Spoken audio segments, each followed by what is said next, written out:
Martha McSally, thank you so much for coming in and sitting down with us. Thanks for having me. Let me begin by, this is a crowded Republican race, not a lot of time. Obviously, name recognition, very important. How do you get your name out in a very short period of time? Yeah, well, we were talking about it earlier. I'm more of an endurance athlete than a sprinter, but it has been a big sprint for us. So we've been getting organized, meeting with people, getting our messages out, doing everything appropriate in order to identify to the community who I am, what my story is, what my background is, leadership, command, education, 27 and a half years serving my country, and what I bring to the people of this community and to the nation at this time. So we're sprinting doing that. Although my political career is only 5 weeks old, I do know how to strategize, plan, and execute, and so that's exactly how we're doing it. And people can visit your website to find out about your military experience and your career. But I want to ask, why are you running for Congress, and why right now? Our nation is at a critical time right now. There are so many things that are facing us, whether it's the overwhelming debt, whether it's the economic situation for us here in this community, the national security threat that's coming at our border and is in our neighborhoods. We've got to address healthcare, we've got to address education. There's some just critical things going on, and we need leadership, and we need moral courage, and we need someone who's going to do the right thing regardless of the cost. And I've got 27 and a half years of experience doing that in the military with leadership, command-level leadership, standing up for what I believe is right. And so I felt very convicted and called that now is the time for me to step up and serve in a new mission. How do you get yourself to stand out in a field of four? Three of you have military service, so that doesn't necessarily make anybody stand out. But how do you get yourself to stand out? Well, I am very much focusing on communicating to the people of Southern Arizona what I bring to represent them and to serve them in Washington, D.C. Again, I've had 26 years in the military. I was the first woman to fly in combat. I was the first woman to command in combat. I retired as a colonel, so I was working at the strategic level of the issues that are facing our nation. I worked on Capitol Hill for a year, one of 7 in the Air Force selected to serve as a legislative fellow. So I've been involved in U.S. Congress, legislative initiatives at that level. I'm also the one who, took on the Pentagon for making our women wear the Muslim garb in Saudi Arabia, put my career on the line for that. And then wrote the legislation, got sponsors on both sides in the House and the Senate, both Democrats and Republicans, and personally shepherded that legislation through Congress. As a citizen, got it unanimously passed in the House and nearly unanimous as an amendment to the Defense Authorization Bill in the Senate. So that experience I have, culminating most recently as a professor of national security studies at the Marshall Center, where I was teaching and leading senior government officials from all over the world as they're transitioning to democracy, free markets, and facing the security threats we all have.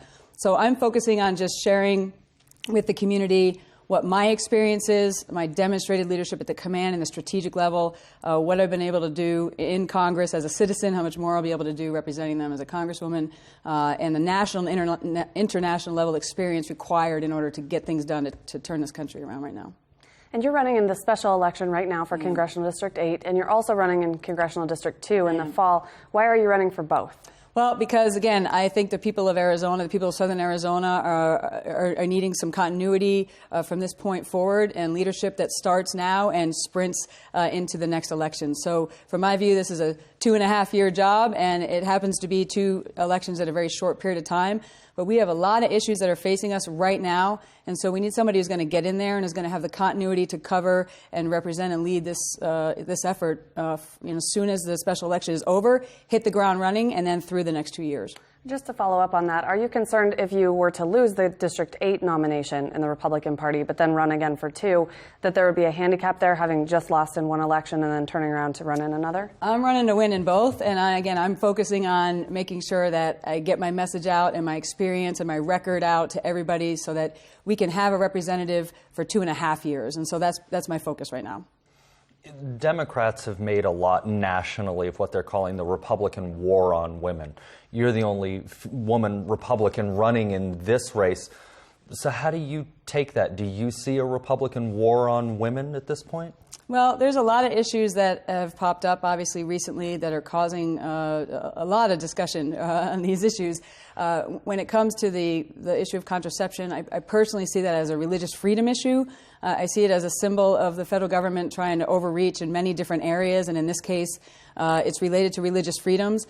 Certainly, women need to have health care, need to have access to contraception, but that, from my view, that has to come from personal choice and having the right insurance company that provides that to them without having the federal government being mandating religious organizations to provide things that violate their own conscience. So I think it has been maybe spun in different directions on both sides, quite frankly. And as a Republican woman, I tend to just bring my record and my beliefs, but also I think we got to get out of the name calling. We got to get out of the polarization. We got to get away from the visceral demonizing that I think is happening right now. Most people are tired of it, and so am I. So I am a Republican woman, but I've shown that I know how to lead, I know how to get things done, I know how to analyze and be reasonable and objective in order to do the right thing, and that's what I plan to bring.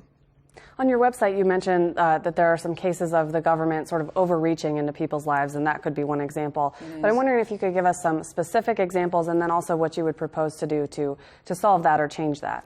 Well, the key to getting this economy going again is small businesses. Small businesses are the ones that create jobs.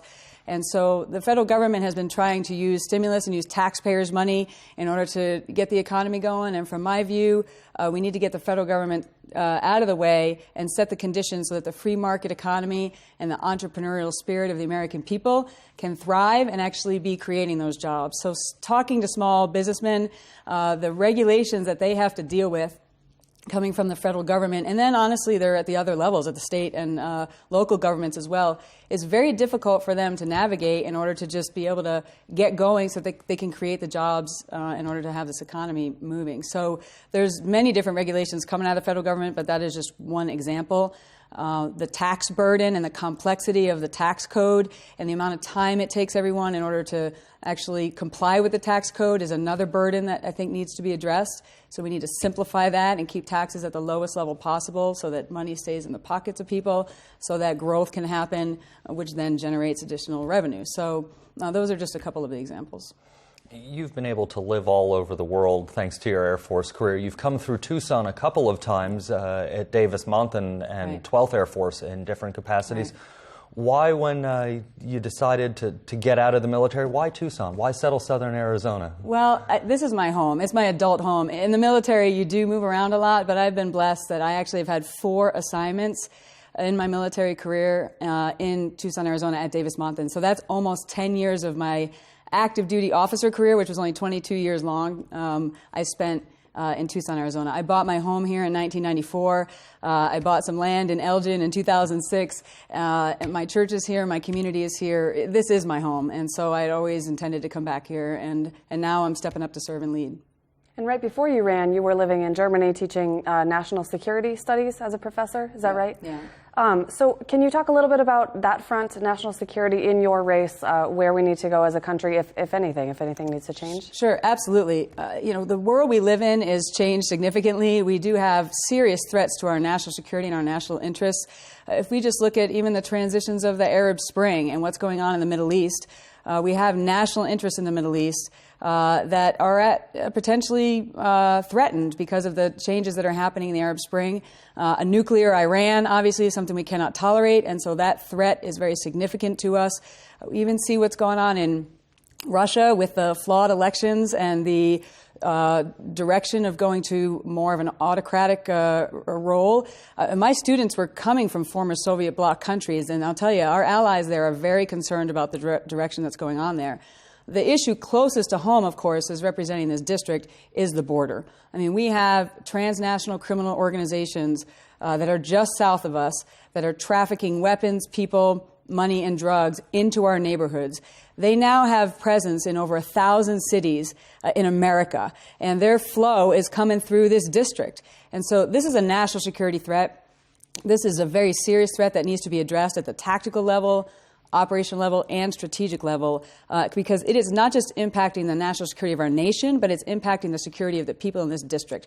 From my view, the congresswoman from this district needs to lead that fight in Washington, D.C., because we have not shown the political will to address this threat very seriously, and we need to do it. What does that look like, though? What would be the solution for you? Well, as I mentioned, I think we need to look at it both tactically, operationally, and strategically. So we do need to secure our border. we do need to know who's coming in and out of our country and what their intentions are. So we need to use the technologies that we have available to do that at the tactical level, which is fences where appropriate, combined with other technologies and sensors and lights and manpower. Airborne capabilities. I mean, we know how to do this. I mean, I've done this in the military at the operational level. We are spending more effort trying to secure the border between Afghanistan and Pakistan than we are in our own neighborhood here, which is so close to home. So we have to have those barriers, but we also need to look at the root causes. There are drug cartels that are fighting for routes in and out of our neighborhoods, and we have to have sort of a campaign plan against them, and that's the lead federal agency of the Homeland Security working with partners to the south. They're doing some of that, but it needs to be stepped up to a more operational campaign plan. But we also have to have a strategic view in partnering with our closest neighbor to the south. I mean, Mexico has been fighting this war since 2006. So almost 50,000 people have died. There's been security forces and military and police that have died just as many as we've lost in Iraq. So this is serious business, and we are partnering with nations around the world trying to help them deal with ungoverned spaces. We need to also be partnering with our closest neighbor here to the south instead of focusing 11 and a half time zones away with all of our efforts in other places. So. Going back to something you said a couple of minutes ago, we need to reduce the debt. That's something we hear a lot about. Obviously, there's no quick fix, silver bullet, simple solution. But what are some of the things that you would like to see done to get that deficit down? Yeah, as you said, it's not a quick fix, but the trend of where we're going is on the wrong glide path, to use a flying term. In the last course I taught at the Marshall Center, I had a student from Greece. And this military officer came to our seminar one day, and we were talking about civil-military relations. And Penny Otis said, should a military officer continue to put their uniform on and come to work, even if they're not being paid? And it shocked most of the people in the room, but it became very personal. We see what's going on in Greece, but you see now personally, we have this young military officer who doesn't know whether he's going to be able to feed his family. They're going through serious austerity measures, and it's because of the decisions that have been made over the last many years. We're on that same glide path. So, we are now at 102% debt, 102% of our GDP. If you look at our public debt, it's over 70% of our GDP. You can continue to grow under those circumstances like Greece did, but you're going to eventually get to where you can't grow anymore and your interest rates start going up, trust starts to diminish, and then you can't, all your taxes are going to paying interest on the debt. So we have got to get that glide path going in a different direction. And really, the whole pie chart needs to be looked at. This is not conservative or liberal. This is math. We need to sit down together. We need to look at what the federal government is responsible to do. And we need to see how we can save every dollar in every program to minimize this and change this glide path. So everything should be looked at. All right, we are out of time for this, but we'll have you back in a couple of days. So thanks so much for coming in. Okay, thanks a lot for having me.